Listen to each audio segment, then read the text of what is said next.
Mark Evans had been delivering packages across rural Pennsylvania. For almost 5 years, he had driven through blizzards, thunderstorms, and roads so isolated that GPS barely recognized them. Most routes were routine. Drop the package, take the photo, move on. But there was one route every driver avoided. A road called Black Pine Lane. The road cut through miles of dense forest. No streetlights, no nearby houses, just endless pine trees and silence. Drivers joked that the place felt haunted. Mark never believed ghost stories. To him, it was just another road. Until one winter evening, the shift had nearly ended. Snow was falling heavily outside the warehouse. Mark was loading the final packages into his van when his dispatcher, Lisa, handed him a small cardboard box. "Last one," she said. Mark looked at the label, Black Pine Lane. He groaned. "You're kidding." Lisa shrugged. Everyone else refused it. Mark laughed. "Fine. 20 minutes and I'm going home." The package felt unusually cold, almost frozen, even though it had been sitting inside the heated warehouse all day. Mark rubbed his hands together and carried it to the van. For some reason, he felt uneasy the moment he touched it, but he ignored the feeling. Outside, the storm was getting worse. Snowflakes swirled through the headlights as he drove deeper into the countryside. The farther he went, the fewer signs of civilization remained.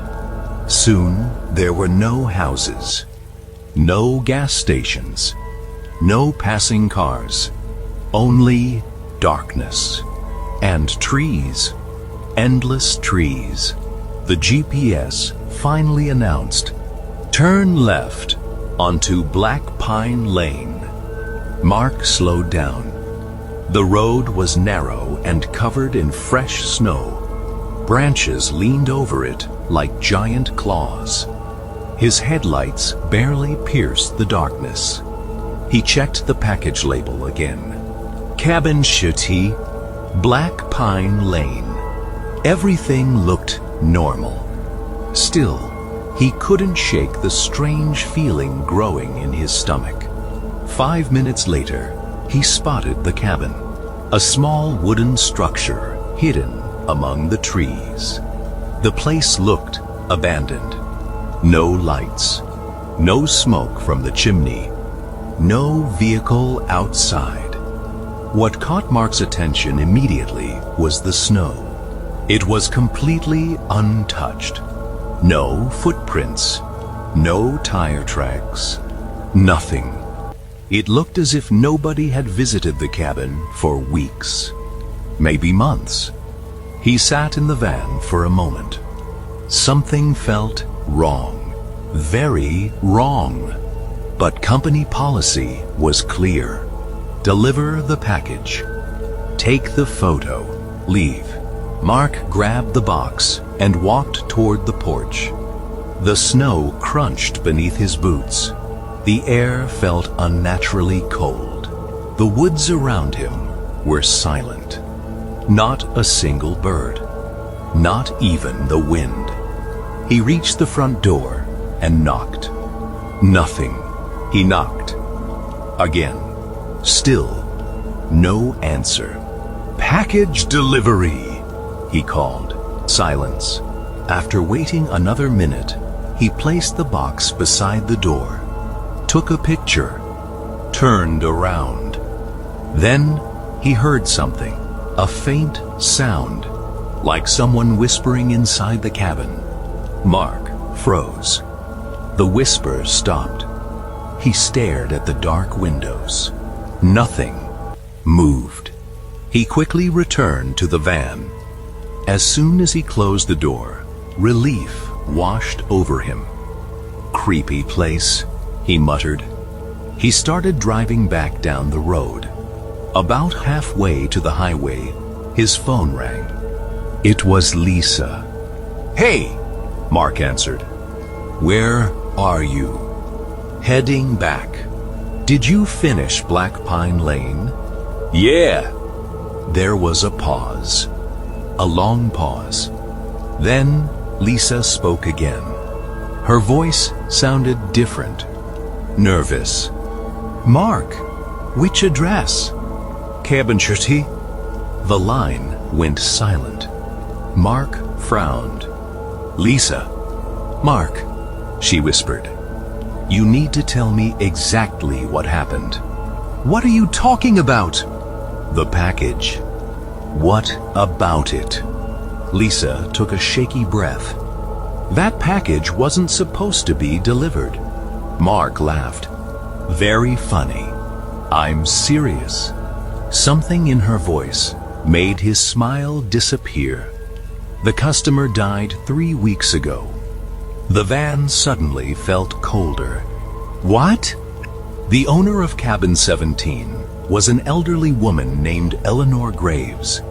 Mark stared at the snowy road. "She passed away 23 days ago." "That can't be right." "There's more." Lisa sounded terrified. "That package was reported missing from the warehouse this morning." Mark tightened his grip on the steering wheel. "What do you mean missing?" "It vanished from storage. Nobody scanned it out.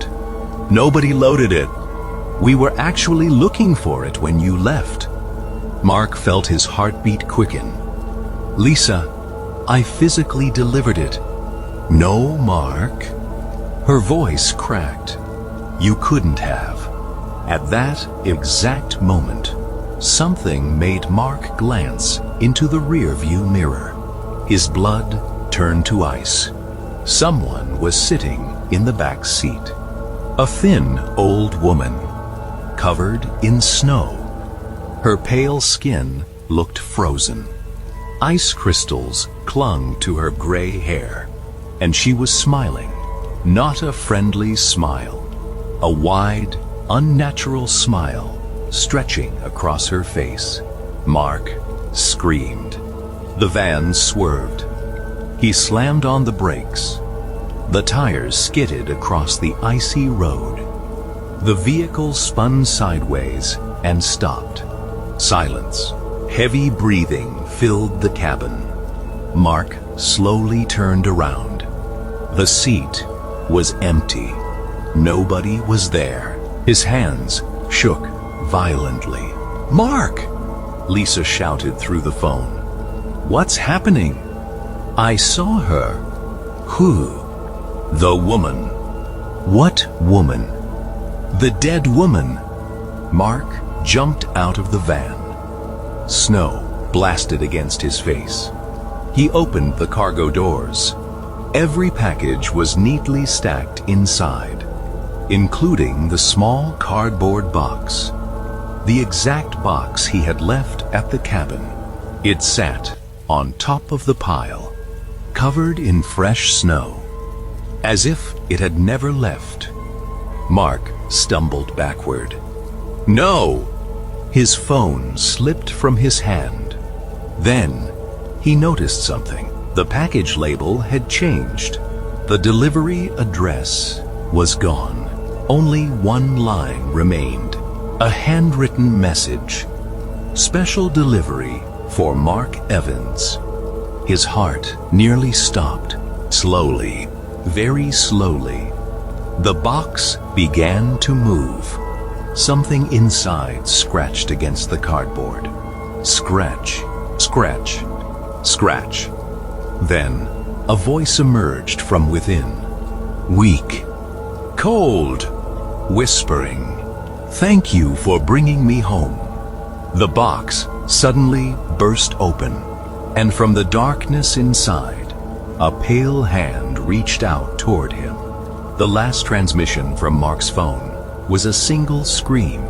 Police found his delivery van the next morning. Engine still running. cargo doors open, but Mark was gone. The package was gone too. To this day, Black Pine Lane remains on maps, but no delivery company will send drivers there after dark, because every winter, a mysterious package appears in the warehouse, addressed to Cavan Shetty, and somehow, it always finds a driver. A young couple named Eric and Melissa moved into an old house outside of Columbus, Ohio. The home had been vacant for years, but it was affordable and perfect for raising their newborn daughter, Lily. The previous owner had died alone in the house, but the realtor assured them nothing unusual had happened there. For the first few weeks, everything felt normal. The house was old, but charming. The floors creaked occasionally. The pipes made strange noises at night. Nothing that seemed alarming. Melissa spent most of her days decorating Lily's nursery while Eric worked long hours. It felt like the start of a perfect life. Then Melissa started hearing noises from the nursery. Not crying, not footsteps, a lullaby. Every night around 2:17 a.m. At first, she assumed it was a toy activating on its own. She checked every stuffed animal, every electronic device, and even removed the batteries from everything. The music continued, soft, slow, the same melody every night. One night, she woke up and saw the baby monitor glowing on the dresser. The camera feed showed the nursery, and someone was standing beside the crib. A tall figure, motionless, watching the baby. Melissa screamed and woke Eric. When they ran into the room, nobody was there. The doors were locked. The windows were shut. Nothing was missing. They convinced themselves it had been a glitch. Until the next night. Again, at Shangwar Den Shitifin, the same figure appeared, standing beside the crib, watching. This time, Eric sprinted to the nursery, while Melissa watched the monitor. The figure remained visible on the screen. But when Eric entered the room, the space beside the crib was empty, as if whatever was there only existed through the camera. Over the next week, things became worse. Lily began waking up every night at exactly 2:17 a.m., not crying, just staring toward the same corner of the room. Sometimes she would smile. Sometimes she would reach her tiny hands toward the darkness. One morning, Melissa found a stuffed rabbit sitting in the middle of the floor. She had left it on a shelf before going to bed. The following night, it happened again. Then again, each morning, the rabbit peered closer to the crib. Eventually, they stopped using the nursery. Lily was moved into their bedroom. For the first time in days, the baby slept peacefully. The lullaby stopped. The figure disappeared. Everything seemed normal again. A week later, Eric decided to investigate the attic. Hidden beneath old insulation, he found a small wooden box. Inside were photographs from the 1970s. One image showed a little girl standing in the nursery. Another showed the same room after a funeral service. Written on the back, Sarah, age 4, passed in her sleep. The final photograph made Eric drop the box. It showed Sarah standing beside her bed, and behind her, the same tall figure from the monitor. But there was something else. A handwritten note attached to the photograph. 3 words. She wasn't alone. Eric brought the box downstairs and showed Melissa. Neither of them slept that night.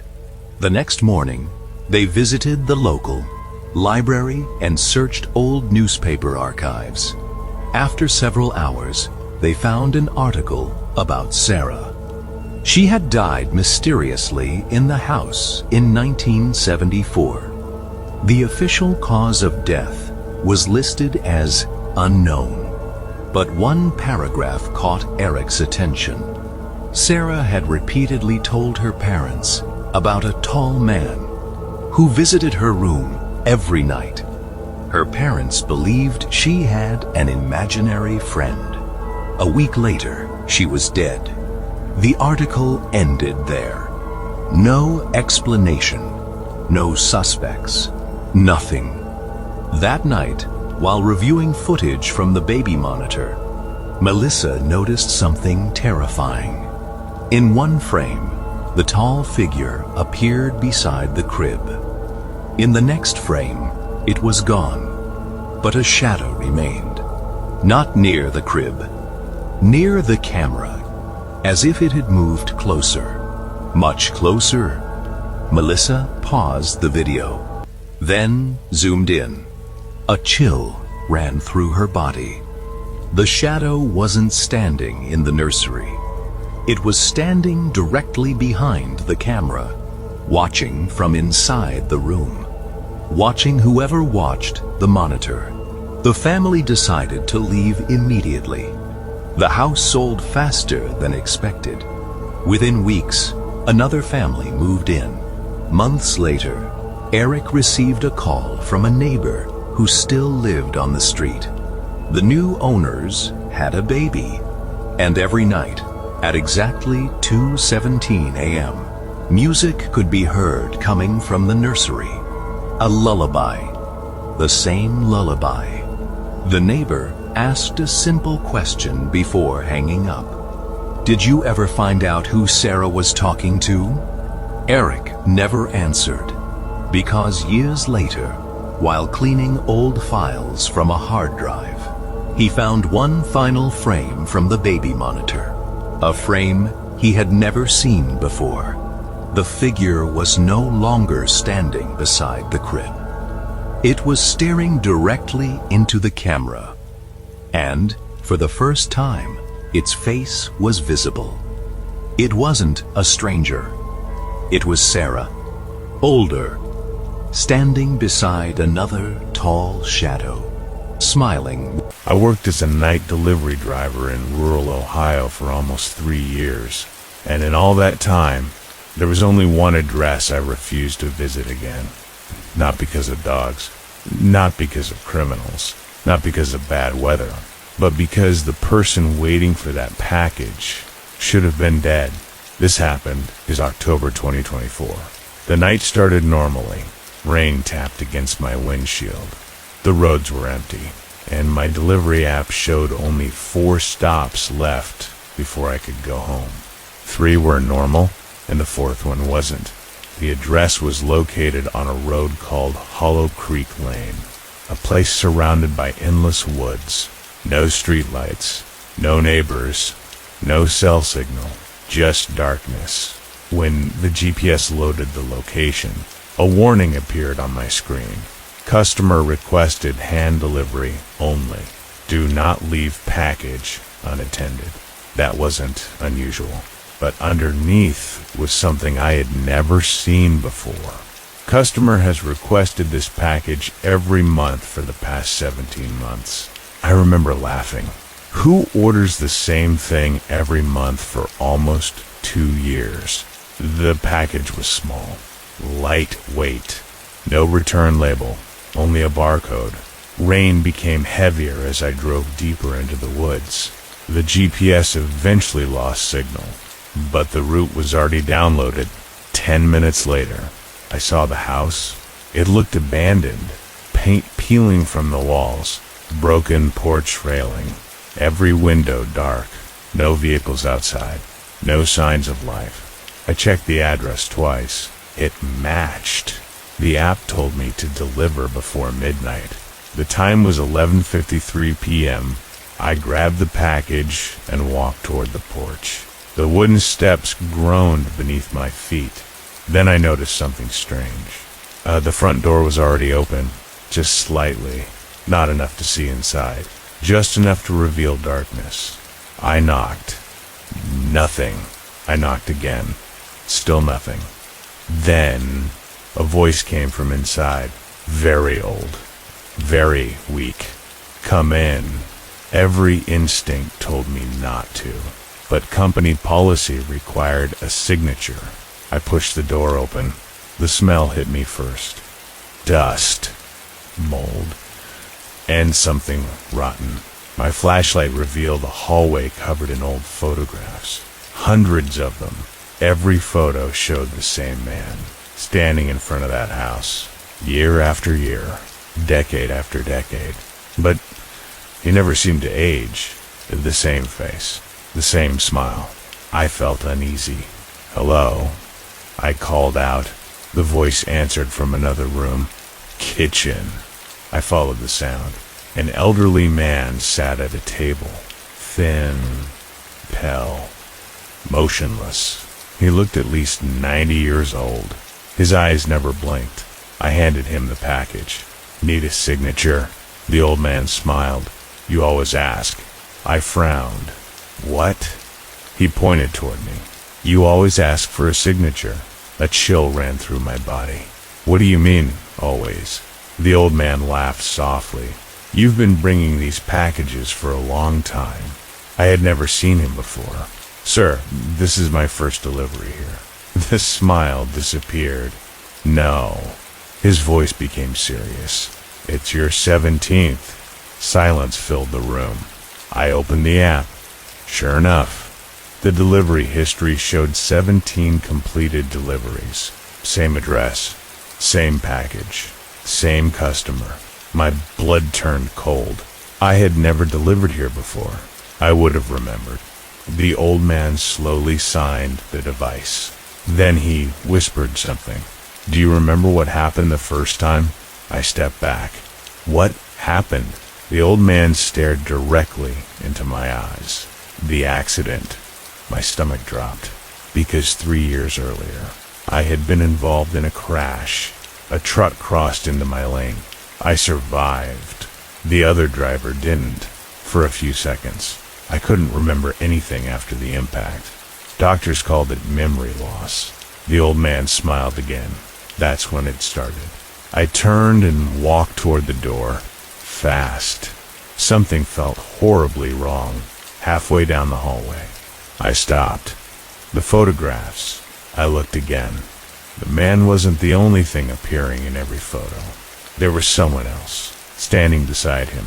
A delivery driver, wearing different uniforms throughout the decades. FedEx, UPS, local couriers, independent drivers, dozens of them, and every single one looked terrified, including me.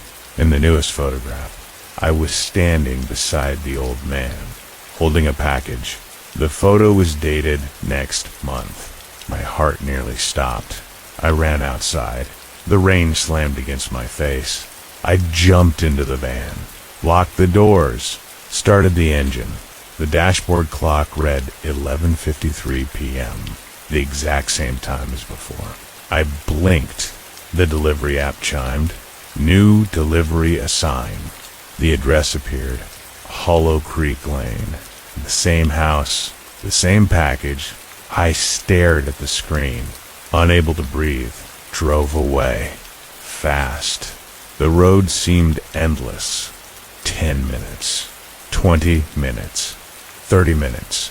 The woods never ended. The GPS arrow kept spinning in circles. Then headlights appeared behind me. A delivery van. Old. Rusty. No company logo. It followed me, no matter how fast I drove. Closer. Closer. Closer. Then it pulled beside me. The driver looked exactly like me. Same face. Same uniform. Same terrified expression. He turned toward me and mouthed 4 words. Don't make the delivery. Then his van slammed into a tree and vanished. Gone. As if it never existed. I nearly crashed. My hands shook uncontrollably. The delivery app chimed again. Customer awaiting. Then another notification. Customer awaiting. Then another. Customer awaiting. Over and over. Hundreds of notifications. Until the screen froze. Then one final message appeared. You were never supposed to live. The engine died. The headlights went dark. And standing in front of the van, in the middle of the road, was the old man, holding the package, the same package I had already delivered. He smiled and whispered through the rain, "See you next month." Everything went black. I woke up in a hospital 2 days later. Police found my van wrapped around a tree. No sign of another vehicle. No package. No old man. Nothing.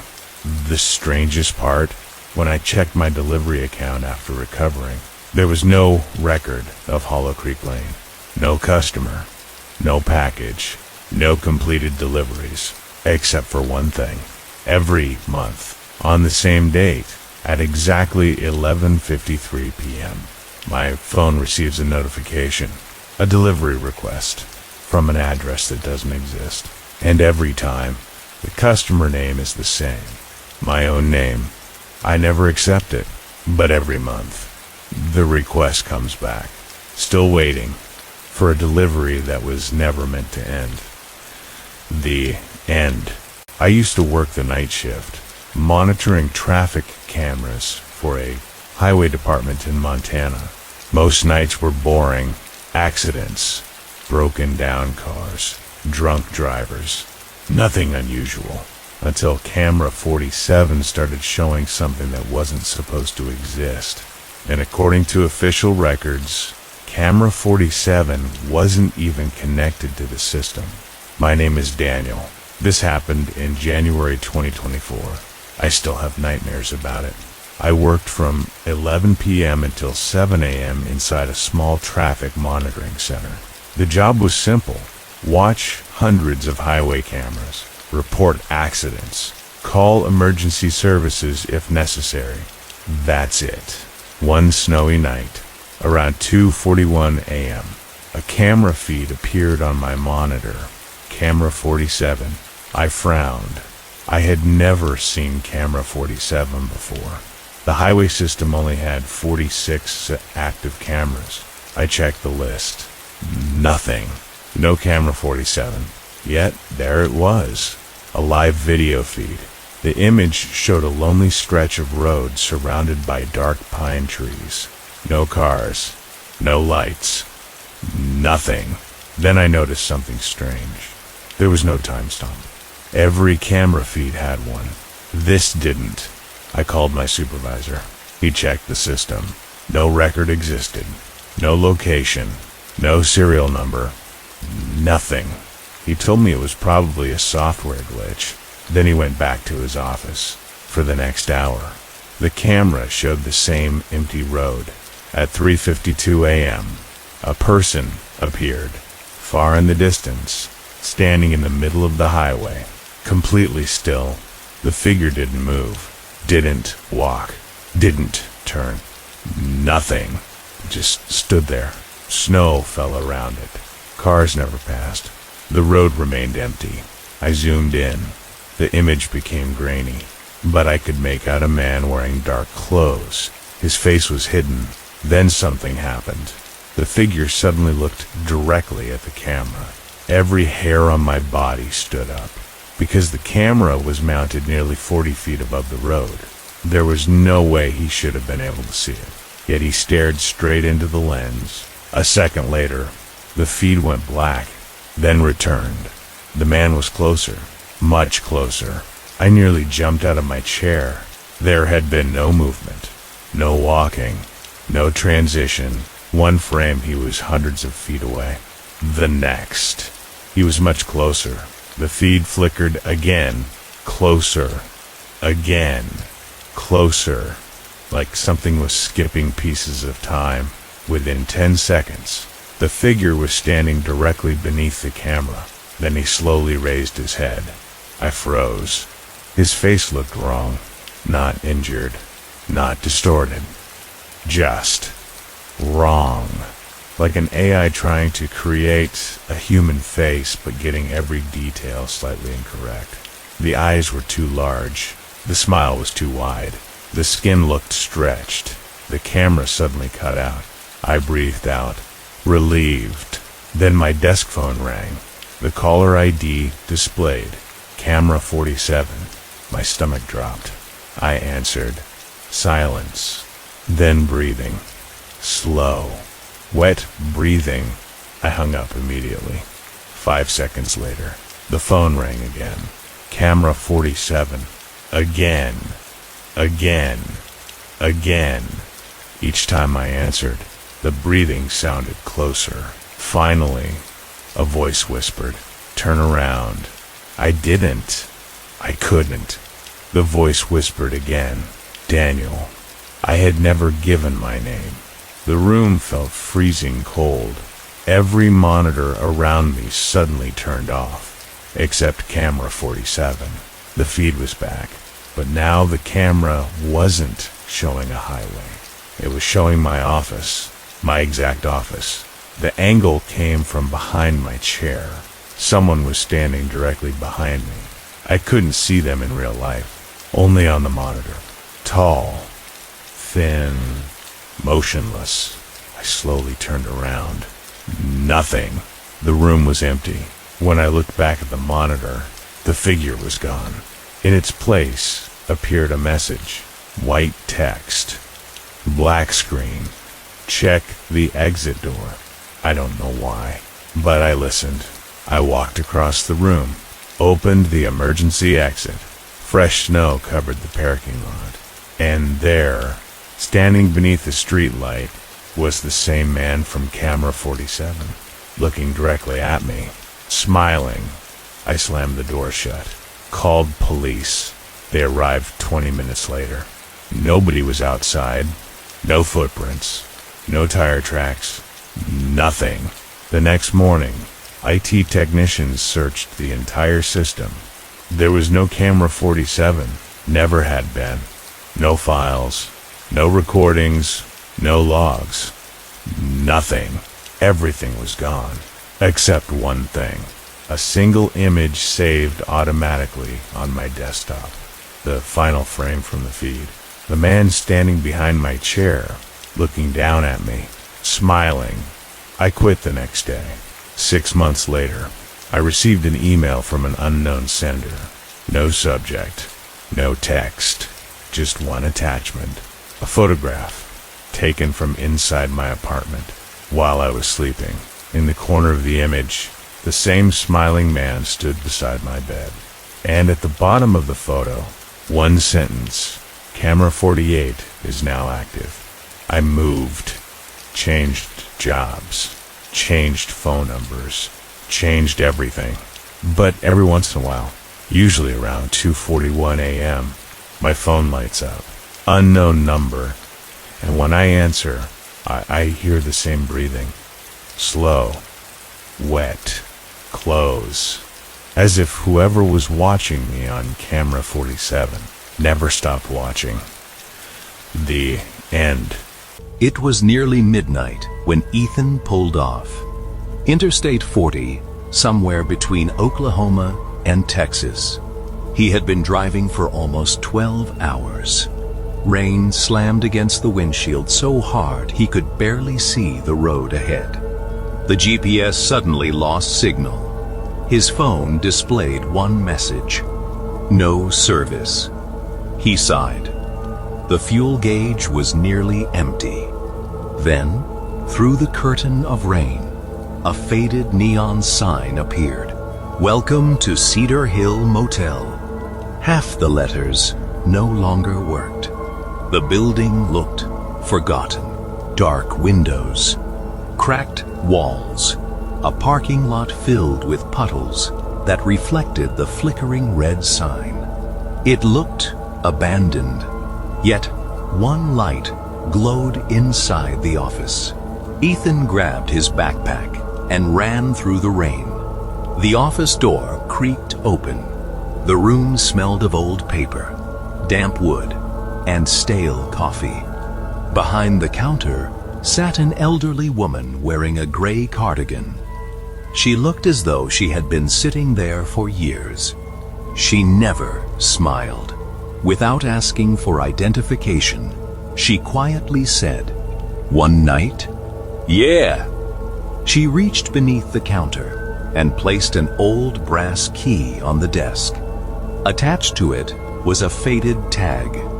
"Room 13? Ethan laughed. "Seriously? Room 13. She didn't react. It's the only room available. He noticed something strange. There was no computer, no credit card machine, only an enormous leather guest book. She slowly opened it. Every page was handwritten. Names, dates, room numbers. She pushed it toward Ethan. "Sign here." He picked up the fountain pen. The page already contained 12 names. Every signature looked rushed. Some names had dark stains across them, almost like water damage. Or something else. He signed anyway. As he picked up the key, the woman finally looked directly into his eyes. Her voice barely rose above a whisper. "No matter what you hear tonight." She paused. "Don't open the door after midnight." Ethan smiled politely. "I'll keep that in mind." She never smiled back. Rain continued pounding the roof as Ethan walked toward room 13. The hallway lights buzzed overhead. Some flickered. Others stayed completely dark. For a brief moment, he thought he saw someone standing at the far end of the hallway. Tall, perfectly still. When lightning flashed through the window, the figure was gone. His room was colder than outside. The wallpaper peeled from every wall. The furniture looked untouched since the 1980s. The television sat inside an old wooden cabinet. A rotary phone rested beside the bed. There was no Wi-Fi password, no information booklet, no emergency exit map. Nothing. Only silence. He tossed his bag onto the bed. The mattress released a cloud of dust.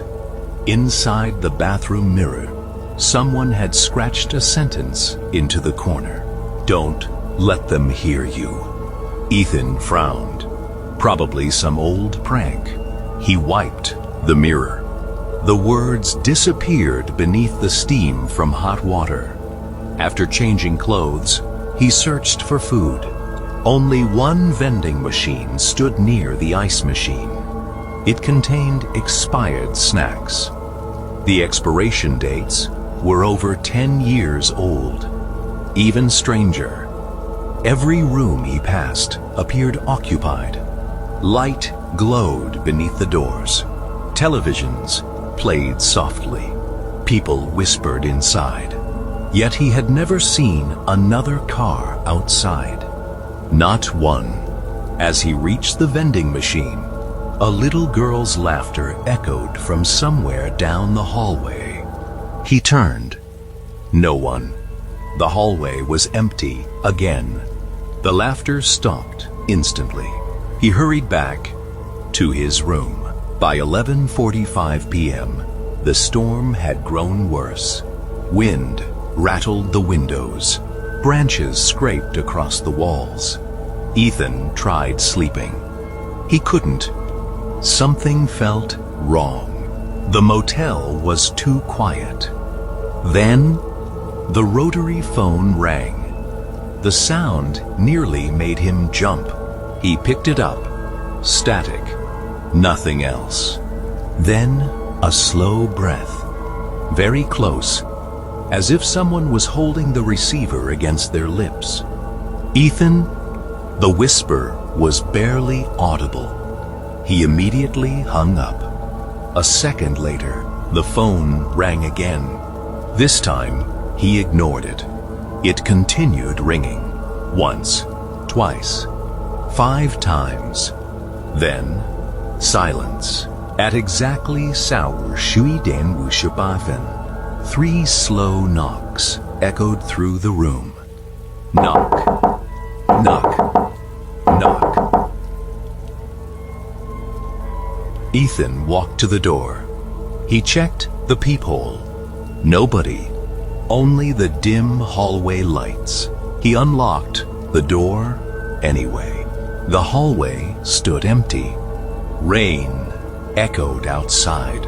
Nothing moved. He shrugged, locked the door, then noticed something odd. The hallway carpet had changed. Moments earlier, it had been faded green. Now, it was dark red. He blinked, looked again. Green. He laughed nervously. "You're just tired." Midnight arrived. The bedside lamp flickered. The air inside the room suddenly became freezing cold. Every light blinked once, twice. Then, the television switched on by itself. Static filled the screen. A loud hiss echoed through the room. Without touching the remote, the picture slowly became clear. It wasn't a movie. It wasn't a news channel. It showed the motel hallway. Live. Outside room Shusen, his own door. Ethan stood frozen. There were no security cameras outside. He was certain of it. Then, someone appeared on the television. A tall man wearing a soaked black coat. His face hidden beneath an old cowboy hat. Water dripped onto the carpet as he walked. Slowly, one step at a time. "Torum, Shursen." Ethan immediately looked through the peephole. The hallway outside was completely empty. He looked back at the television. The man was still there, now standing directly in front of the camera, motionless, head lowered. The room suddenly felt impassable to breathe in. Very slowly, the man lifted his face. There were no eyes, only 2 dark, empty sockets. Then, every light inside the room went out. The television turned black, and somewhere beyond the door, 3 slow knocks echoed once again. Knock, knock, knock. Emily was 16. For the first time in her life, she was going to spend an entire weekend home alone. Her parents had planned a 2-day trip to Chicago for their anniversary. They had asked Emily if she wanted to come, but she insisted on staying home. "I'll be fine," she laughed. Her father wasn't completely convinced. Before leaving Saturday afternoon, he walked through the entire house one last time, making sure every window was locked. Then he handed Emily a spare flashlight. "Keep your phone charged. Lock every door before dark. And if anything feels wrong, call us immediately." Emily rolled her eyes. "Dad, I'm 16, not 6. He smiled, hugged her, and they drove away. As their car disappeared down the quiet road, the entire neighborhood became strangely silent. Their house sat alone at the end of a narrow street, surrounded by tall oak trees. There weren't many neighbors nearby, especially at night. Emily spent the afternoon watching movies and ordering pizza. Everything felt normal. Around sunset, heavy clouds rolled in. By 8 p.m., rain began falling against the windows. The wind grew stronger. Tree branches scraped across the roof. Still, Emily wasn't scared. At exactly 9:30 p.m., she checked every lock, just like her dad had asked. Front door, back door, garage, every window. Locked? She smiled to herself. See? Nothing to worry about. She turned on the TV and wrapped herself in a blanket. Around midnight, 3 slow knocks echoed through the house. Knock, knock, knock. Emily muted the television. She waited. Nothing. She slowly walked to the front door and looked through the peephole. Nobody. The porch was empty. Rain poured onto the wooden steps. She checked both sides. Still no one, thinking it was probably teenagers playing a prank. She returned to the couch. 5 minutes later, the exact same 3 knocks. This time, louder. Knock, knock, knock. A chill ran through her body. She quickly opened the security camera app. The front porch camera showed absolutely nothing. No person, no animal, nothing. She switched between cameras. Driveway, empty. Garage, empty. Then she opened the backyard camera. The old metal gate was slowly opening by itself, not swinging in the wind. Opening, as if someone had carefully pushed it. Emily stared at the screen. The gate stopped halfway open. Then, nothing moved. She grabbed the flashlight her father had given her and quietly walked upstairs. Instead of checking outside, she locked herself inside her bedroom. She told herself she was overreacting. The wind probably pushed the gate. She sat on the floor beside her bed. Then her phone vibrated. Motion detected. Inside hallway camera. Emily frowned. Inside, her heart started racing. She opened the live feed.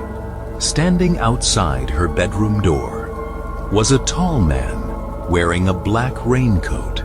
His face couldn't be seen. He wasn't moving.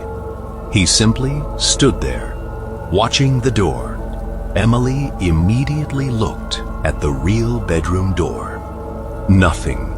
The hallway outside was completely silent. She looked back at the phone. The man slowly raised one finger, then pointed directly at the camera. The screen suddenly filled with static. Connection lost. Emily dropped the phone onto the floor. She dialed 911 with shaking hands. The dispatcher answered immediately. Emily whispered, "Someone is inside my house." The dispatcher asked if she could hear anyone. Emily listened. Silence. Then, a single footstep. Slow, heavy, somewhere in the hallway. Another. Closer. Another. Closer still.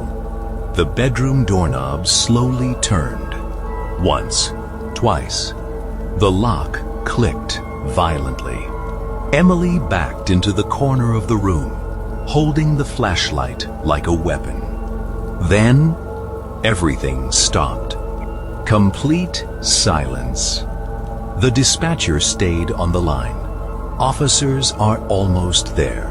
The longest 3 minutes of Emily's life passed without a sound.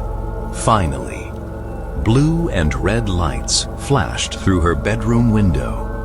Police entered the house. They searched every room, every closet, the attic, the basement, even the backyard. Nothing. Nobody. There was no forced entry. No broken windows. No footprints in the mud. No stolen belongings. It was as if nobody had ever entered the house. One officer asked, "Can we see the security footage?" Emily handed him her phone. The front camera showed nothing unusual. Backyard camera, normal. Garage camera, normal. Every recording looked completely ordinary. Except one. The hallway camera. The officer pressed play. The hallway appeared empty. Then, a bedroom door came into view. Emily's bedroom door. Standing outside it was Emily, not the man. Emily herself, perfectly still. She wasn't moving. She wasn't blinking. She was staring directly into the hallway camera.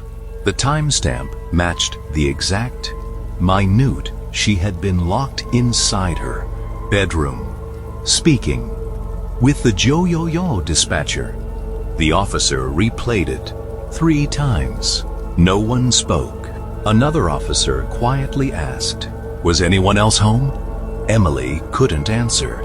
The footage was impossible. Police copied the video and left before sunrise. A few weeks later, Emily asked for the recording back. The department told her the hallway footage had somehow become corrupted. The file couldn't be opened anymore. Only the timestamp remained. Years passed. Emily moved away. Her parents eventually sold the house. She tried convincing herself it had all been some strange technical glitch. Until one rainy night, exactly 1 year later, her phone buzzed. She still had access to the old security system. One final notification appeared. Motion detected. Hallway camera. Confused, she opened the live feed. The hallway was dark, empty. Then, someone slowly stepped into view. It wasn't the man in the raincoat. It wasn't a stranger. It was Emily, wearing the exact same clothes she had worn that night. She slowly smiled, then reached toward the bedroom doorknob. The video froze. To this day, every year, on the same date, at exactly 上午12:07分, Emily receives the same notification. She has never opened it again. If you're driving through Wyoming during a snowstorm and you see a man standing on the side of the road, do not stop, because the police later told me something that still keeps me awake at night. December 2024. My name is Ethan. I was driving across Wyoming after visiting my sister. The weather forecast said light snow. Instead, a massive snowstorm hit the highway. Visibility dropped to almost nothing. The road was empty. No cars, no trucks, just darkness and snow. Then I saw him, a man standing beside the road, completely still. No jacket, no gloves, no hat, just standing there, watching the highway. My headlights passed over him. For a second I considered stopping, but something felt wrong. His face wasn't moving. He wasn't waving for help. He wasn't reacting to the storm. He was simply staring. I kept driving. 10 minutes later, I saw him again. Same clothes, same posture, same face, standing beside the road. My stomach dropped. There was no possible way. I hadn't turned around. I was moving in a straight line, yet somehow he was ahead of me again. I drove faster. The radio suddenly filled with static. Then a voice whispered, "Turn around." I nearly crashed. The voice sounded human, but distorted, like someone speaking underwater. The radio died. My GPS froze. Outside, the snow became even heavier. Then headlights appeared behind me. A state trooper. Relief flooded through me. I pulled over. The officer approached. I told him everything. The man, the radio, the repeated sightings. The officer's face went pale. He asked one question. "Did you stop for him?" I said no. The officer nodded. Then he told me to follow him immediately. No explanation, no questions, just follow. For 30 minutes we drove through the storm. Eventually, we reached a small town. Inside the station, the officer showed me a photograph. My blood froze. It was the same man, the exact same face. The officer said the picture was taken in 1987. The man had died during a blizzard. His body was found frozen beside the highway, exactly where I'd seen him. The officer then told me something worse. Every few years, someone reports seeing him, and almost every person who stops disappears. To this day, no one knows where they go. The officer's words stayed with me for the rest of the night. I wanted to believe he was joking, or maybe trying to scare me, but the look in his eyes told me otherwise. There was something he wasn't telling me, something much worse. The storm continued outside. Snow hammered against the station windows. The wind howled through the streets of the small town. I couldn't sleep. Around 4 a.m., I decided to get some coffee from the station's break room.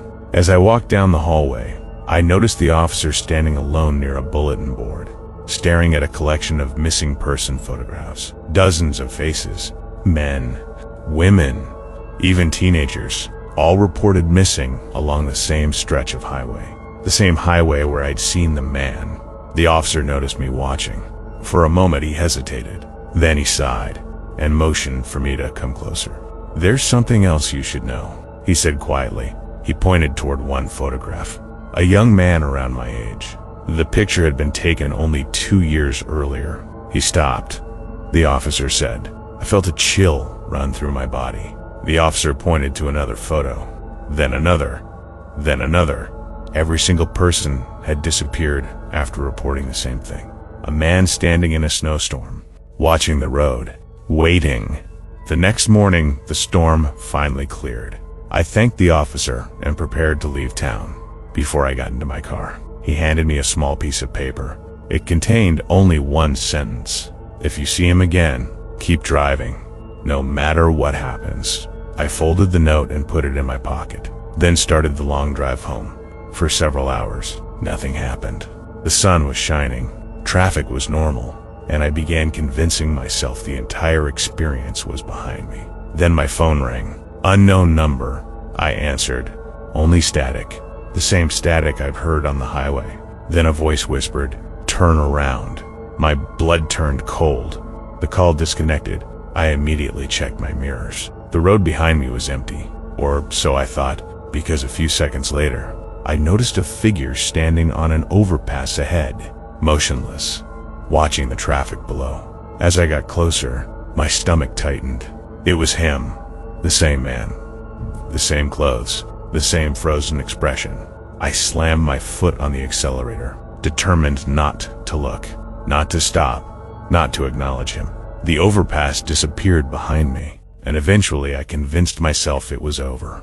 Until that night, when I arrived home, I found something waiting in my mailbox. No stamp, no return address, just a plain white envelope.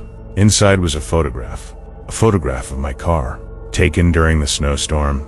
The image showed my vehicle driving along the highway, and standing only a few feet behind it was the man, watching, smiling. For the first time, on the back of the photograph, someone had written a message in shaky handwriting. "Next time, stop."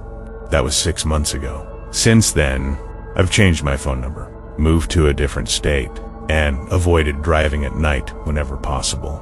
But every winter, when the first snow begins to fall, my radio fills with static for a few seconds. And sometimes, just before the signal returns, I hear the same whisper, "Turn around." And every time I hear it, I check my mirrors, because a part of me still fears that one day I'll see him standing there again. I thought being alone in a forest tower would be the easiest job of my life, until I started receiving radio calls from a tower that didn't exist. Summer 2025, I accepted a seasonal job in Montana. My job was simple: watch for forest fires, report smoke, stay in the lookout tower. The nearest person was miles away. For the first week, nothing happened. Then one night, the radio crackled. A voice said, "Tower 12, do you copy?" I answered. The voice sounded relieved. "Thank God, we thought everyone was gone." I checked my map. There was no Tower 12. I told the man he had the wrong frequency. Silence. Then, "If you're hearing this, leave before sunset tomorrow." The transmission ended. The next day, I reported it. Nobody knew what I was talking about. There had never been a Tower 12. That night, the radio returned. Same voice, more desperate. There, coming up the stairs, heavy breathing followed, then screaming, then silence. I couldn't sleep. The next evening, I looked through binoculars. Far away, across a valley, I saw another tower, a tower that wasn't on any map. My heart pounded. A light appeared in the window. Someone was waving, frantically, begging for help. I grabbed my truck, started driving. The road led into thick forest. After 2 hours, the tower vanished. Not hidden, not blocked. Gone, as if it had never existed. Back at my station, I checked old records, buried inside an archive. I found something. In 1978, Tower 12 existed. A fire trapped 3 workers. All 3 died. The tower burned down. For decades, lookout workers occasionally reported radio calls from Tower 12. Every report sounded identical. The same voice, the same warning, and every witness eventually quit. Because the radio calls never stopped. At first, I told myself I was done with Tower 12. The records explained everything, or at least, that was what I wanted to believe. But 3 nights later, the radio crackled again. The same static, the same voice. Only this time, he knew my name. Jacob. My blood froze. I had never told anyone on the radio my name. I slowly reached for the microphone. "Who is this?" Several seconds passed. Then the voice answered. "We found the basement." The transmission ended. I sat motionless in my chair, my heart hammering inside my chest. There was never any mention of a basement in the reports. The official documents only said the tower burned down. Nothing more. The next morning, I drove into town, determined to learn everything I could. An elderly ranger named Walter had worked those forests for decades. When I mentioned Tower 12, the color drained from his face. For a long moment, he said nothing. Then he quietly locked the office door and pulled down the blinds. "What I'm about to tell you," he whispered, "never made it into the official reports." According to Walter, the fire wasn't the first strange thing that happened at Tower 12. For months before the tragedy, workers reported hearing footsteps at night, footsteps climbing the stairs, even when nobody was outside. They reported voices coming through disconnected radios and lights moving between the trees, miles from any road. Then one night, one of the workers disappeared. His boots were found near the tower entrance, but the man himself was never seen again. A week later, the fire happened, and Tower 12 was destroyed. Officially, everyone blamed faulty wiring. Unofficially, nobody believed that story, not even Walter. That night, I returned to my tower, trying to convince myself that none of this was real. The sun slowly disappeared behind the mountains. Darkness covered the forest. And then, the radio came alive again. "Jacob." The voice sounded closer now, clearer. "We can see your tower." I immediately rushed to the window. Nothing. Just endless forest and darkness. Then another transmission arrived. Looked toward the valley. My hands trembled as I grabbed my binoculars. Far across the valley, a light appeared. The same tower, Tower 12, standing exactly where I had seen it before. Only this time, there were lights in every window and figures moving inside, dozens of them. I counted at least 20 silhouettes, walking slowly from room to room. My breathing became shallow. The record said only 3 people died there. So who were the others? Suddenly, one of the figures stopped and turned directly toward me. Even from miles away, I knew it was looking at me. Then another figure stopped, and another, until every silhouette inside the tower was facing my direction. Watching, waiting. The radio exploded with static. Then came the voice, "Come find us." Every light inside Tower 12 instantly went dark. The tower vanished into the night, and for the first time, I noticed something even worse. The forest below my tower was completely silent. No wind, no insects, no birds, nothing. Then, very faintly, I heard footsteps coming from outside. Slow, heavy, climbing the stairs, one step at a time. The sound echoed through the wooden structure. Step, step, step. My stomach tightened. Nobody should have been there. The nearest road was miles away. The footsteps continued climbing, getting closer and closer until they stopped directly outside the door. Silence filled the tower. I could barely breathe. Then came 3 slow knocks. K-N-O-C-K, K-N-O-C-K, K-N-O-C-K. The radio crackled one final time, and the voice whispered, "We finally found your tower." The door handle began to turn. Slowly, very slowly, as if something on the other side already knew. I was standing there, waiting. The final passenger on my bus ride shouldn't have existed, because according to police records, she died 3 years earlier. My name is Ethan Brooks. I drove a late-night bus route in Oregon. The shift was boring. Most nights ended quietly. One rainy evening, I made my final stop. A young woman boarded. She wore a gray coat. Her face looked pale, almost sick. She sat alone in the back. We drove for 20 minutes. Nobody got on. Nobody got off. Then I checked the mirror. The seat was empty. I slammed the brakes. The woman was gone. Impossible. The doors never opened. The bus never stopped. I searched the vehicle. Nothing. No passenger. No sign she'd ever been there. The next night, she returned. Same coat. Same face. Same seat. This time I watched constantly. Halfway through the route, she stood, walked toward the front, then whispered, "He's waiting at the bridge," and stepped off. The doors never opened. She simply disappeared. I reported everything. Everyone laughed, except one older driver. His face turned white. He asked me where she'd been sitting. I told him. The old driver said, 3 years earlier, a young woman died in a crash near the bridge. She had been riding this exact route. Same seat, same stop, same description. The next night I approached the bridge carefully. Police cars surrounded the area. A drunk driver had crashed through the barrier only minutes before, exactly where she had warned me. If I had arrived earlier, my bus would have been there, directly in the path of the collision. To this day, I don't know who that passenger was, but I know one thing. She saved every life on my bus, and according to official records, she was already dead. And according to official records, she was already dead. For weeks, I tried convincing myself there had to be a logical explanation.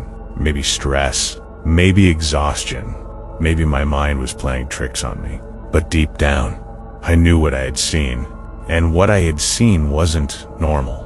Life slowly returned to normal. The route stayed the same, the passengers stayed the same, and eventually, I stopped thinking about the woman in the gray coat. Until one rainy night, almost 6 months later, the radio on the bus suddenly crackled. A voice whispered through the static, "Ethan." I nearly slammed on the brakes. Nobody should have known my name. Not through the bus radio. The voice disappeared as quickly as it arrived. I checked every mirror, every seat, every corner of the bus. Nothing. The bus was empty. Or at least, that's what I thought.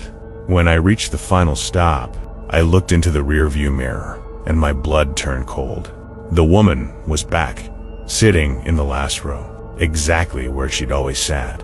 The gray coat, the pale face, the empty expression. I spun around immediately, but the seat was empty again. My heart pounded. I wasn't imagining things anymore. The next night, she appeared again, and the night after that, and the night after that. Always in the last row, always watching, never speaking, until one stormy evening, she finally stood up, slowly walked down the aisle, and stopped beside my seat. For several seconds, she simply stared through the windshield at the road ahead. Then she whispered, "He's closer now." A chill ran through my body. Before I could ask what she meant, she vanished, just like before. The following night, a heavy storm rolled across Oregon. Rain hammered against the windshield. Visibility was terrible. The streets were almost empty. Around midnight, I approached the old bridge, the same bridge where the accident had happened. And that's when I saw someone standing in the middle of the road. A man, wearing dark clothing, motionless, watching the bus approach. I hit the brakes. The bus skittered across the wet pavement, but the man never moved, not even an inch. I flashed my headlights. Nothing. No reaction. Then, suddenly, the figure stepped backward and disappeared over the bridge railing. My stomach tightened. There was no splash, no sound, nothing. As if he had vanished into thin air. When I finally crossed the bridge, the radio burst into static again. Then came the woman's voice, clearer than ever before. "Don't let him board." The transmission ended. Every hair on my arm stood up. The next stop was only a mile away, and as I pulled up, a single passenger was waiting. A tall man wearing a dark coat, his face hidden beneath the shadow of a hood. Something about him felt wrong. Every instinct told me not to open the doors, but company policy required me to stop. The doors hissed open. The man stepped aboard. The moment he entered, the temperature inside the bus dropped dramatically. Several passengers immediately looked uncomfortable. The man didn't speak, didn't pay, didn't even look at me. He simply walked to the back and sat in the exact seat where the woman always appeared. My hands tightened around the steering wheel. The rest of the ride felt endless. Every few minutes, I checked the mirror. The man never moved, never blinked, never looked away from the window. Then, suddenly, every light inside the bus went out. Darkness swallowed everything. Passengers screamed. The engine died, and the bus rolled to a stop. For nearly 10 seconds, nothing happened. Then the emergency lights flickered on. The passengers were still there. The bus was still there, but the man was gone. Only one thing remained, a puddle of water beneath the seat, as though someone had climbed out of a river. The next morning, police searched the bus. While reviewing security footage, they discovered something impossible. The cameras showed every passenger boarding, except the man. There was no footage of him entering the bus, no footage of him leaving, no footage of him existing at all. The only thing visible on the recording was the empty seat, and then, without warning, a dark shape appearing for a single frame before vanishing again. A week later, an investigator contacted me. He had found something connected to the bridge. 30 years earlier, a serial killer had used the area to dump victims into the river below. His body was never recovered. Many believed he drowned while fleeing police. The investigator showed me an old photograph. My hands began shaking, because the man in the picture was the same man who boarded my bus. The same face, the same dark coat, the same empty eyes. The investigator quietly asked me a question, one that still haunts me. "Are you sure he got off the bus?" I couldn't answer, because the truth is, I never saw him leave. And sometimes, when I'm driving late at night, I glance into the rearview mirror, and for just a second, I think I see someone sitting in the last row, watching me, waiting for the next stop. Ethan never imagined that working the night shift would change the way he looked at the world forever. He was 26 years old and had recently taken a job at a small gas station just off Interstate 95 near Exit 19 in rural Georgia. The station stayed open 24 hours a day because truck drivers and travelers passed through at all hours. The overnight shift paid better than the daytime hours, but hardly anyone wanted it. Most nights were painfully quiet. Between midnight and sunrise, Ethan might only see a handful of customers. He usually spent his time restocking shelves, cleaning coffee machines, and watching old security monitors behind the counter. The silence was almost comforting. At least, that's what he believed during his first month. Then Thursday came. At exactly 15:10, a faded blue pickup truck rolled slowly into the parking lot. The truck looked old, probably from the late 1980s or early 1990s. Its paint was dull, its headlights were unusually bright. Without hesitation, it pulled directly beside Pump 4. The engine continued idling, but nobody got out. Ethan watched through the front window. 1 minute passed, then 2, then 5. Finally, the truck backed away from the pump and disappeared onto the highway. No one entered the store. No gas was purchased. Ethan assumed the driver had changed his mind. The following Thursday, at exactly 15:10, the same truck returned. It parked at Pump 4. The engine idled. 5 minutes later, it left again. No purchase. The third Thursday, the exact same thing happened. By now, Ethan was curious. He checked the security footage from previous weeks. Every Thursday, 15:10, same truck, same pump, same 5-minute stop. Not once did anyone step outside. He even zoomed in on the driver's side window. The glass was too dark to see inside. It felt strange, almost intentional. The routine continued for nearly 2 months. Eventually, Ethan began waiting for it. Every Thursday night, he found himself staring through the window a few minutes before 15:10. Like clockwork, the truck always arrived. Never early, never late. One rainy Thursday, business was completely dead. The highway was almost empty. Heavy rain pounded against the windows, while thunder echoed across the trees surrounding the station. At exactly 15:10, the blue pickup appeared again.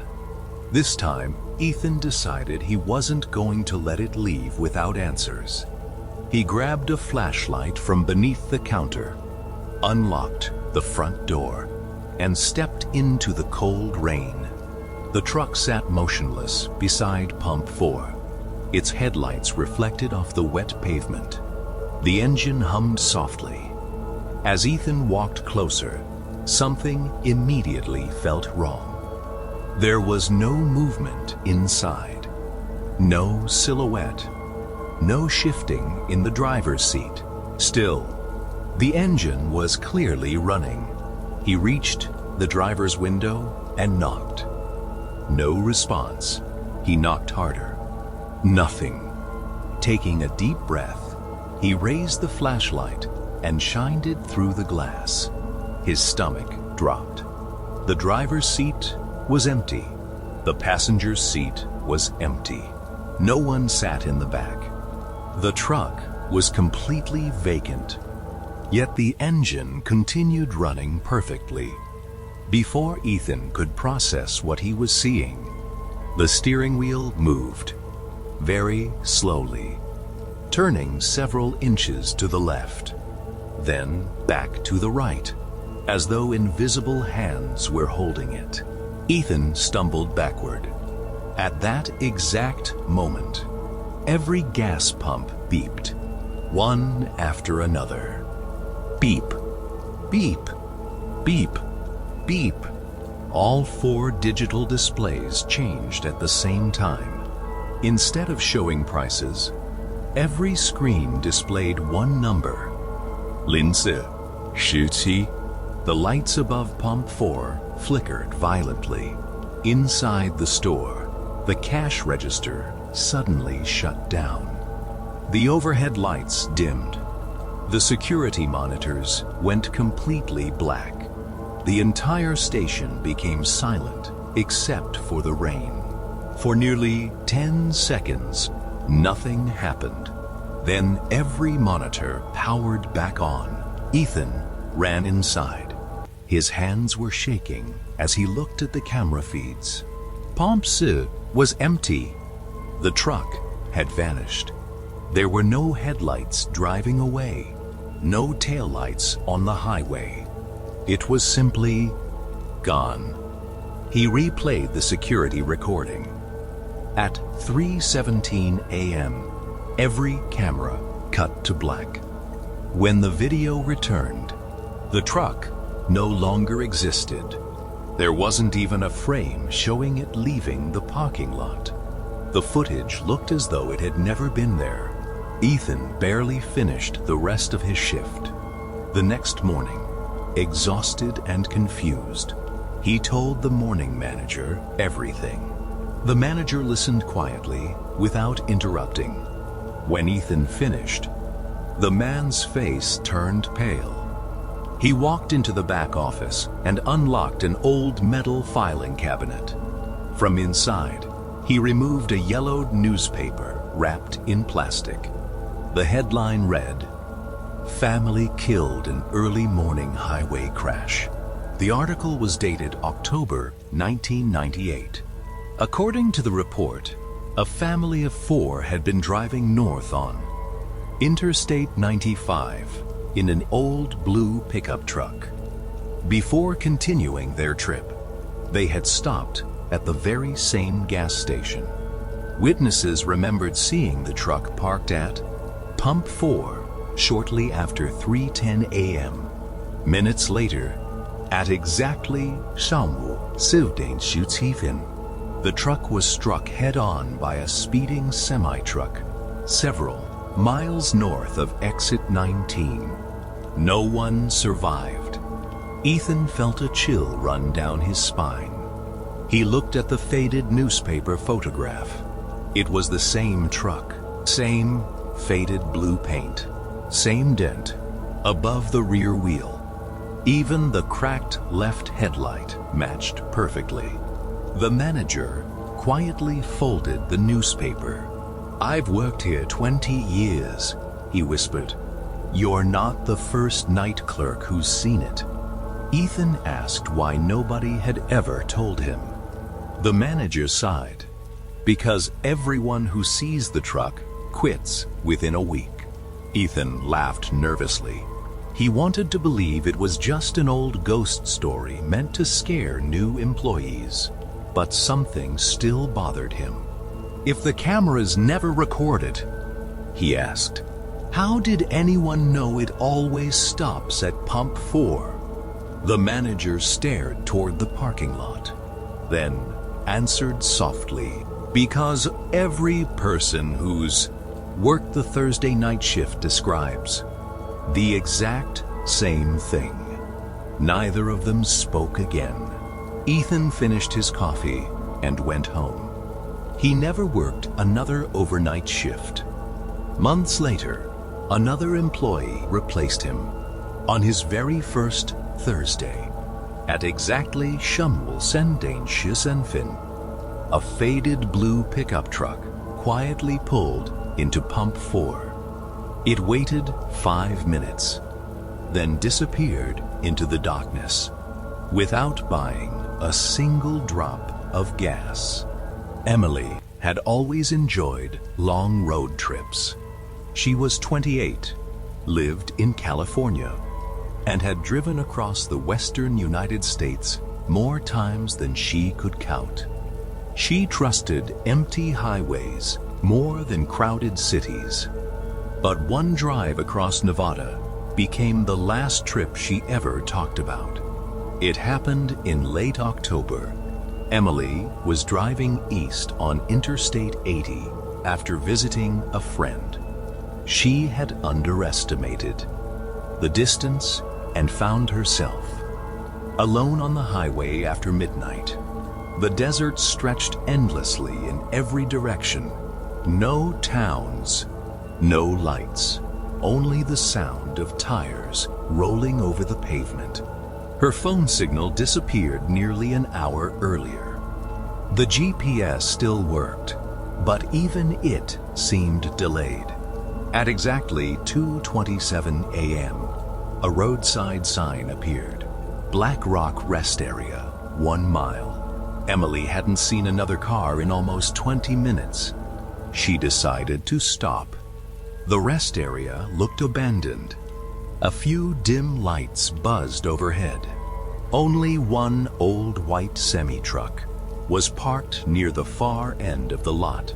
Its engine was off. No driver in sight. Emily stepped out. The cold desert air felt strangely heavy. Not windy, not silent, just wrong. She walked toward the restroom. The automatic door opened slowly. Inside, everything looked clean, almost too clean. No footsteps, no voices, no running water. She entered one of the stalls.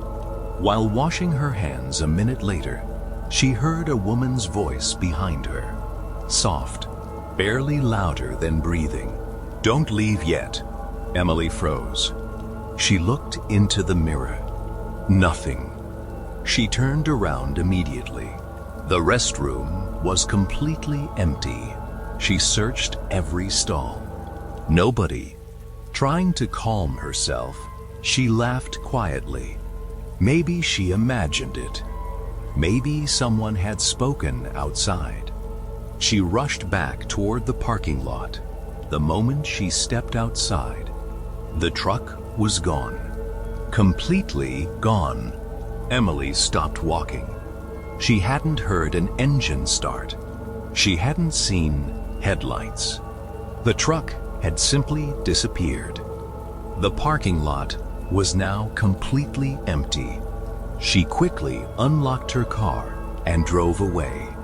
As she merged back onto Interstate 80, she checked the rearview mirror. Nothing unusual, just darkness. 10 miles later, her GPS screen flickered. The map froze, then turned completely black. A second later, white letters slowly appeared. "You left someone behind."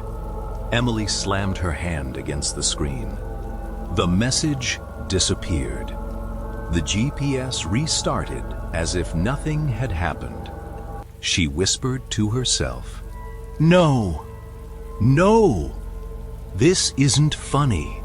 Then she noticed something. The inside of the car suddenly felt much colder. Her breathing became visible. She looked into the rearview mirror.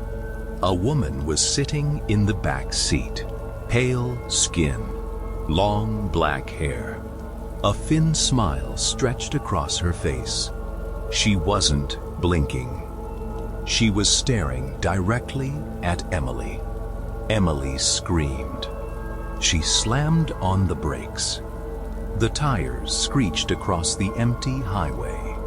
The car spun slightly before stopping. She jumped out, shaking violently. The back door was still locked. She forced herself to look inside. The seat was empty. Nothing. No footprints. No one hiding. After several minutes, Emily convinced herself it was exhaustion. She kept driving. But now, every few miles, she heard breathing. Not her own. Someone else's. Slow, patient. Always from the back seat. She refused to look. Nearly 40 minutes later, she reached a small gas station outside. A tiny Nevada town. The old clerk behind the counter stared at her face. "You look like you've seen a ghost." Emily laughed nervously. "I probably just need coffee." The clerk noticed the highway dust covering her car.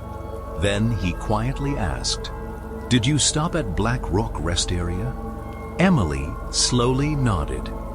The man's expression changed immediately. His hands stopped moving. His face turned pale. He leaned closer. "Did you hear a woman?" Emily couldn't answer. He continued anyway. "Did you see her in your mirror?" Emily stepped backward. "How do you know that?" The clerk sighed. "Because you're not the first." He looked toward the dark highway outside. People who stop there all tell the same story. They hear a whisper. They leave, and then she follows them. Emily whispered, "Who is she?" The clerk looked uncomfortable. "Nobody knows for sure, but 50 years ago, a young woman disappeared from that rest area. Police searched the desert for weeks. They never found her, only her suitcase. Since then, drivers keep bringing her back." Emily forced a smile. "This has to be some local legend." The clerk didn't smile. Instead, he reached under the counter and handed her a small silver cross. "Keep this with you until sunrise." Emily thanked him and left. She wanted nothing more than to get home. For another hour, nothing happened. She began relaxing. Maybe the old man was simply trying to scare travelers. Then her phone rang. "Unknown number." She answered. Silence. Then, the same whisper. "Why did you leave me?" The call disconnected. Her phone battery instantly dropped from 60% to 0. The screen went black. At that exact moment, every light inside the car shut off. Only the headlights remained. Then, something hit the roof. Once, twice, 3 slow knocks. Boom, boom, boom, as though someone was crawling across the top of the vehicle. Emily pressed the accelerator. The car reached 90 miles per hour. The knocking continued, then suddenly stopped. She didn't slow down. She kept driving until sunrise. When she finally reached home, she searched every inch of her car. Nothing. No scratches. No footprints. No evidence that anything had happened. Weeks passed. Life slowly returned to normal.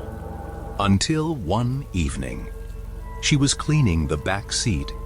Under the passenger seat, she found an old photograph. It wasn't hers. The picture showed a young woman standing beside a highway rest area. On the back, written in faded ink, were 6 words. "Thank you for taking me home." Emily immediately drove to the nearest police station. She handed over the photograph.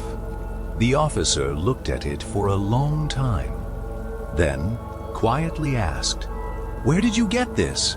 Emily told him everything. The officer opened an old missing person file. Inside was the exact same photograph. The same woman, missing since Ijo-T-Sit. Last seen at Black Rock Rest Area on Interstate 80. The officer looked at Emily and whispered, "We've never recovered this photo." Emily left without another word. She never drove Interstate 80 at night again. Years later, travelers still post strange stories online. Many describe hearing a whisper inside the restroom. Some report seeing a smiling woman in their rear-view mirror. And every once in a while, someone reaches the next gas station carrying an old photograph they swear they've never seen before. The locals always say the same thing. She isn't trying to hurt anyone. She's only trying to find someone willing to bring her home. In October 2022, newly married couple Jake and Emily Carter decided to take a short vacation away from the city. They lived in Dallas, Texas, and both worked stressful jobs. Jake was a software engineer, while Emily worked as a nurse. For months, they had been planning a peaceful getaway somewhere quiet. After searching online, they found a beautiful Airbnb cabin hidden deep in the mountains of Colorado. The photographs looked perfect. A wooden cabin surrounded by pine trees, a stone fireplace, large windows overlooking the forest, and most importantly, complete isolation. The nearest town was almost 40 miles away. The listing had over 200 positive reviews. Everyone described it as peaceful, relaxing, and unforgettable. Neither Jake nor Emily had any reason to be suspicious. On a cold Friday afternoon, they arrived at the property. The cabin looked exactly like the photos. Maybe even better. The owner wasn't there to greet them. Instead, he had left a message explaining where the spare key was hidden. Everything seemed normal. They unpacked their bags, started a fire in the fireplace, and spent the evening watching movies. The first night passed without incident, but at exactly 1:32 a.m. on the second night, Jake woke up suddenly. At first, he didn't know what had disturbed him. Then, he heard it. Footsteps, slow, heavy, directly beneath the bedroom floor. Thump, thump, thump. Jake sat up in bed. The sound continued for several seconds before stopping completely. He looked at Emily. She was asleep. Maybe he had imagined it. Maybe it was part of a dream. Eventually, he went back to sleep. The next morning, he didn't mention it. But that night, it happened again. This time, Emily heard it too. The footsteps sounded closer, almost as if someone was walking underneath the cabin. The strange thing was that according to the Airbnb description, the cabin had no basement. There was only a crawl space used for plumbing. At least, that's what the listing claimed. Jake grabbed a flashlight and searched every room. Nothing. No open doors. No broken windows. No signs of anyone nearby. The forest outside was completely silent. When he returned to bed, the footsteps had stopped. The third night was worse. The sounds began earlier. 下午11点47分. The footsteps lasted almost 20 minutes, sometimes moving from one end of the cabin to the other, sometimes stopping directly beneath their bedroom, as if someone was standing there, listening, waiting. Emily became increasingly nervous. She suggested calling the owner. Jake agreed. The owner answered immediately. When Jake described the sounds, there was a brief silence on the phone. Then, the owner laughed. "It's probably animals," he said. "Raccoons. Maybe a bear." But his voice sounded forced, almost rehearsed. After ending the call, Jake couldn't shake the feeling that the owner wasn't telling them something. That evening, he began examining the cabin more carefully. That's when he noticed something strange in the laundry room. One of the storage shelves seemed newer than everything around it. The wood was a different color. The screws looked recently installed. Curious, he pushed against it. The shelf moved. Behind it was a wooden hatch, hidden in the wall. Jake's stomach dropped. He called Emily. Together, they pulled the shelf aside. A narrow staircase descended into darkness. Cold air drifted upward. Neither of them remembered seeing any mention of a basement. For several moments, they simply stared. Then Jake grabbed a flashlight and slowly started down the stairs. The beam revealed a massive underground room, much larger than the cabin itself. Dust covered nearly every surface, but something immediately caught his attention. A single pathway through the dust. Fresh footprints. Someone had been walking there recently. The footprints led toward an old wooden chair positioned in the center of the room, and on that chair sat a black notebook. Jake opened it. The first page contained only one sentence. "If you're reading this, you're not the owner." His hands began to shake. The notebook contained dozens of entries written by different people. Different handwriting, different dates. Some entries were years old, others only months. One entry read, "We hear footsteps every night." Another said, "Someone watches us from the trees." A third entry read, "The owner knows." Then Jake turned to the final page. The most recent entry had been written only 2 weeks earlier. The message was short. "He knows we found the basement." A sudden sound echoed somewhere behind them. A loud, metallic clang. Both Jake and Emily froze. The noise had come from deeper inside the underground room, somewhere beyond the flashlight's reach. Then they heard breathing, not their own, someone else's. Very close. Jake pointed the flashlight toward the darkness. Nothing. Then, for a fraction of a second, the beam reflected off 2 eyes staring back at them. Emily screamed. The figure vanished instantly into the darkness. For a moment, neither Jake nor Emily moved. Neither of them spoke. The only sound was the rapid beating of their own hearts. Jake slowly swept the flashlight across the room. Nothing. The darkness seemed endless. The beam revealed old shelves, rusted tools, and concrete walls stained with age. But the figure was gone. Then another sound echoed through the basement. A footstep, much deeper inside. Thump, followed by another. Thump. Jake grabbed Emily's arm. "We need to leave." Emily didn't argue. They turned toward the staircase. Then they heard it. A voice.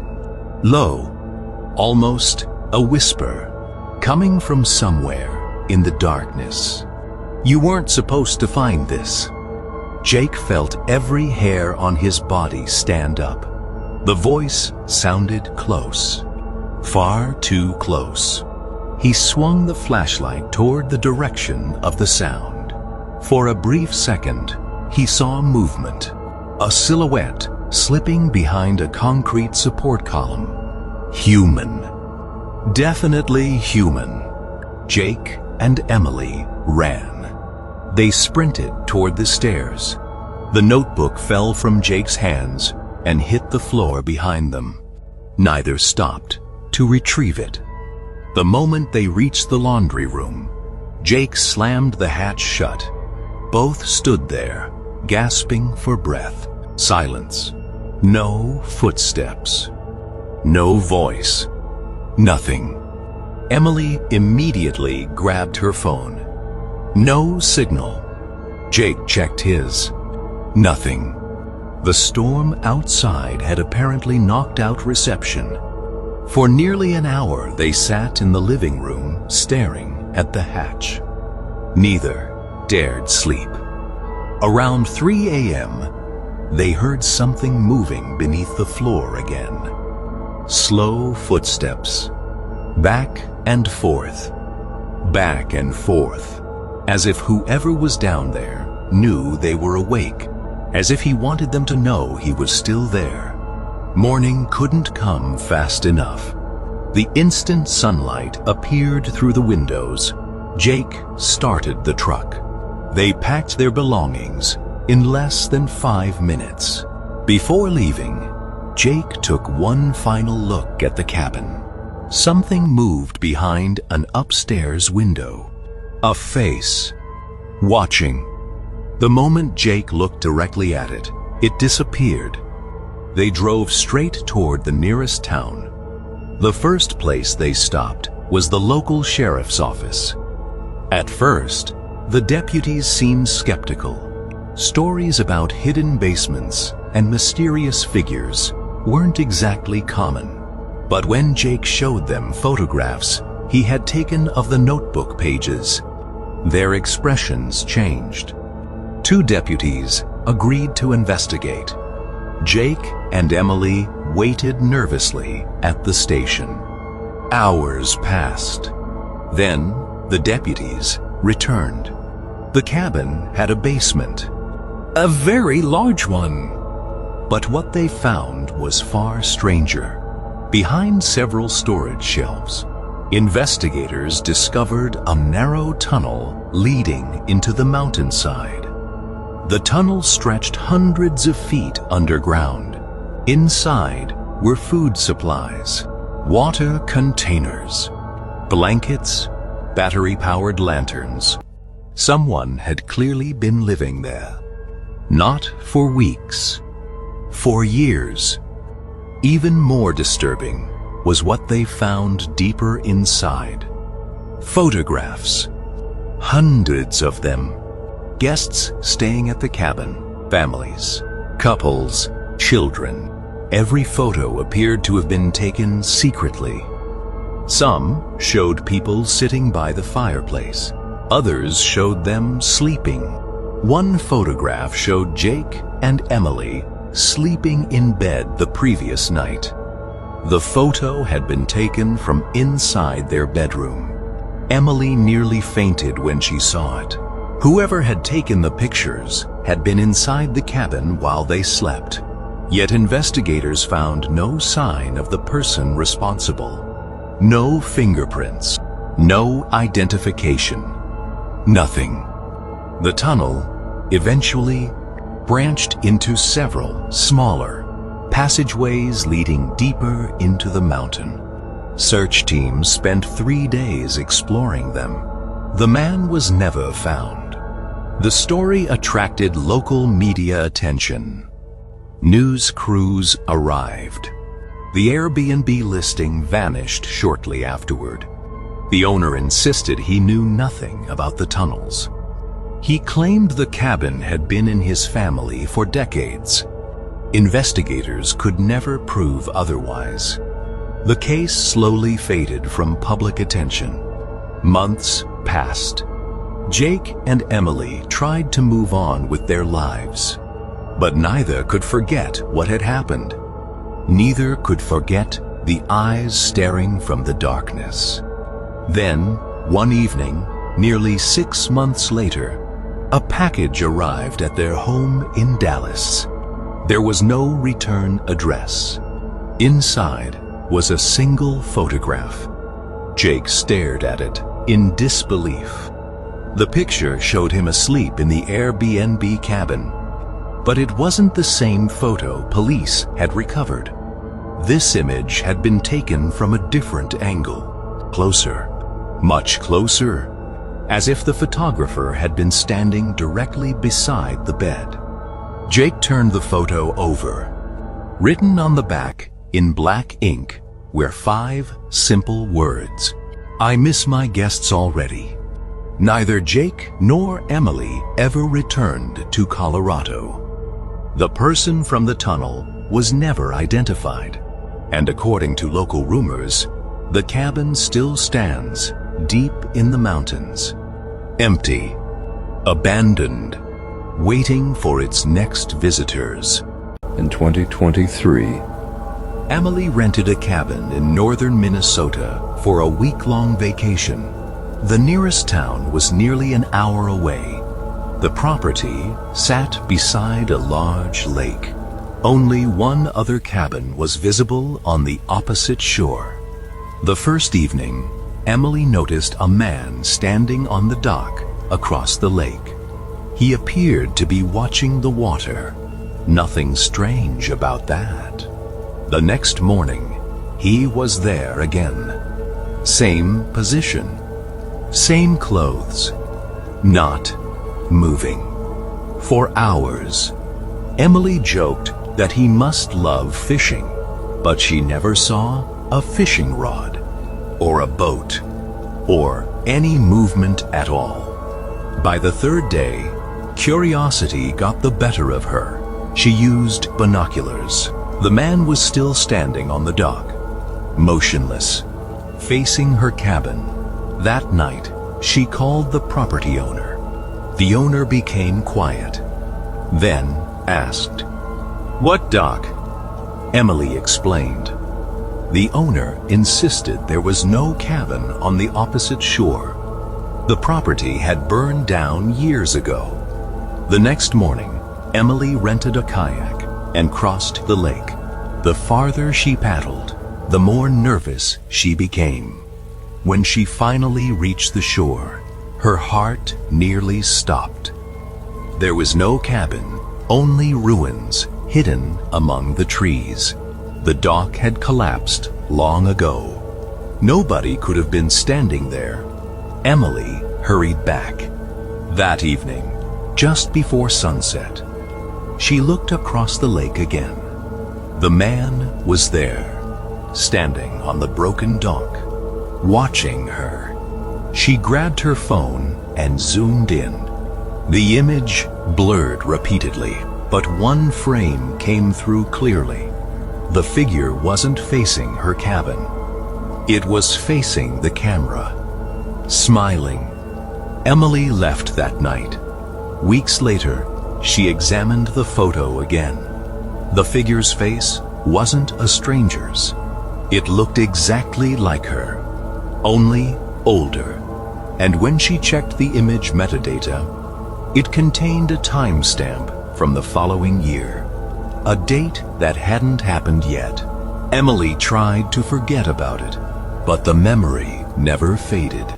She returned home and threw herself into work. Still, the image haunted her. Sometimes at night, she would wake up and swear she heard footsteps on a wooden dock. Months passed. Then Emily received a letter. No return address. Inside was a single photo. The same dock. The same man. This time, holding something in his hand. A lantern! Written on the back were 5 words. "You'll be back next summer." Emily showed the photo to the property owner. He looked terrified. He apologized and admitted something. Years ago, a woman had rented that same cabin. She disappeared while kayaking across the lake. Her kayak was found on the far shore, but her body was never recovered. The owner said strange things had happened there ever since. People heard noises, saw lights, felt like they were being watched, but no one ever saw anything clearly. Until now, Emily went back to the photo. She enlarged the image. In the background, barely visible near the ruins, she noticed something she hadn't before. Another figure standing behind the man, watching her too. The following summer arrived. Against her better judgment, Millie returned to the cabin. She felt drawn to it, like something was calling her back. Had been delivering food around Chicago for almost 2 years. He worked late nights because the pay was usually better, and most deliveries were quick and easy, over time, he had seen plenty of strange things. People answering doors in costumes. Customers giving bizarre delivery instructions. Even a few creepy houses that looked straight out of horror movies. But nothing prepared him for what happened on a rainy Thursday night in October. The night started normally enough. Around Shambuiden, Jason was finishing his shift when a new order appeared on his phone. The order was unusual. 1 cheeseburger, nothing else. No fries, no drink, no dessert. The customer's name immediately caught his attention. Help! Jason frowned. It was probably some teenager trying to be funny. He accepted the order anyway. 20 minutes later, he picked up the food and began driving toward the destination. As he left the city, the streets became quieter. The houses grew farther apart. Rain tapped steadily against his windshield. The GPS eventually guided him into a neighborhood he had never visited before. The road ended in a dead-end street surrounded by old trees. At the very end stood a large 2-story house. Something felt wrong the moment he saw it. The house was completely dark. No porch light. No lights in any windows. No cars parked outside. No sounds coming from inside. It looked abandoned. Jason checked the app. The address matched. Then he noticed the delivery instructions. Leave at back door. He sighed. Nobody liked backdoor deliveries, especially at night. Still, it was part of the job. Grabbing the paper bag, he stepped out into the cold rain. The air felt strangely quiet. Even the usual sounds of insects and distant traffic seemed absent. Using his phone flashlight, he walked around the side of the house. The backyard was overgrown with weeds. Broken branches littered the ground. As he approached the back entrance, his flashlight beam landed on something scratched into the wooden door. At first, he thought it was graffiti. Then he got closer. The message had been carved directly into the wood. "You don't knock." Jason stared at the words. A strange feeling settled in his stomach. Who would carve that into their own door? For a moment, he considered leaving, but he was already there. He placed the cheeseburger on the ground, quickly snapped the delivery photo, and turned to leave. His phone vibrated. A message from the customer. Jason stopped walking. The message contained only 6 words. "He's watching from the upstairs window." His heart skipped a beat. Slowly, very slowly, he looked up. A pale face stood behind a second-floor window. The figure didn't move, didn't blink, didn't wave. It simply stared directly at him. Jason froze. The face looked almost unnatural. Its skin appeared white as paper. Its eyes seemed impossibly dark. Rain dripped down his forehead as he stood there, unable to move. Then survival instincts finally kicked in.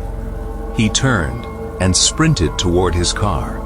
His shoes slipped on the wet grass. He nearly fell twice. The entire time, he felt as though the figure was watching him. When he reached his vehicle, he locked the doors immediately. His hands shook as he started the engine. Without looking back, he sped away. Several blocks later, he finally pulled over. His breathing was out of control. He checked the customer chat again. The message was gone. Completely gone. Jason told himself there had to be a logical explanation. Maybe someone was playing a prank. Maybe the house wasn't abandoned after all. Eventually, he convinced himself to forget about it. But he couldn't. The image of that face stayed in his mind. The next morning, curiosity got the better of him. He opened his laptop and searched the address. What he found made his blood run cold. According to public records, the property had been abandoned for more than 8 years. No one officially lived there. Even stranger, local news articles mentioned a tragedy, a murder-suicide. 3 people had died inside the house. A father, a mother, and their teenage son. The incident had happened exactly 8 years earlier. Since then, the property had remained empty. Jason sat staring at the screen. That couldn't be possible. Someone had clearly sent that order. Someone had messaged him. Someone had been standing in the upstairs window. Trying to calm himself, he opened the delivery app. The order was still listed in his delivery history. Customer name, help, time, Shumwar Eden Sencha Efin. Status, delivered. Relieved, Jason thought he had finally found proof. He tapped the order details. Instantly, something strange happened. The screen refreshed. The address disappeared. The customer name disappeared. The receipt disappeared. The order now showed only one sentence. Delivery completed. Nothing else. No address. No customer. No details. Jason refreshed the page. Still, nothing. He contacted customer support. After several minutes, the representative replied, "We have no record of that order." Jason felt a wave of panic. "What do you mean?" "I delivered it last night." The representative repeated the same answer. "There is no record of such an order in our system."